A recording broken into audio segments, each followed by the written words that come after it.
the answer is yes. The water is safe. The Japanese government has done an extraordinary effort to mitigate any harm that would be from the release of this water.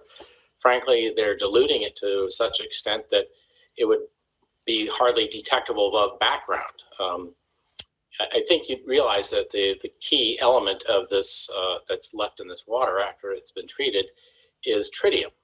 And tritium is a naturally occurring radioactive element. It's in all water and always has been. So your body, the water you drink, everything has tritium in it.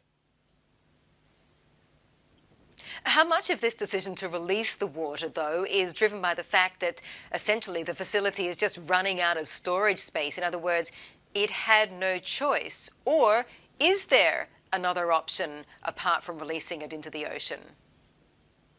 Well, from a technical standpoint, really, this is the most practical way of dealing with the water.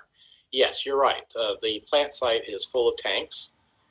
They have over 1,000 tanks storing this treated water.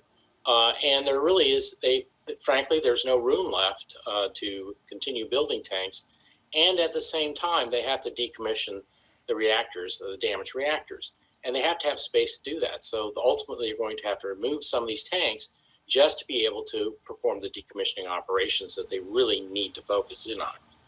And that's been a concern for many people in the United States as well as around the world, that the decision to release the water has been delayed, and as a consequence, it's delaying their decommissioning operations that they really need to move out on.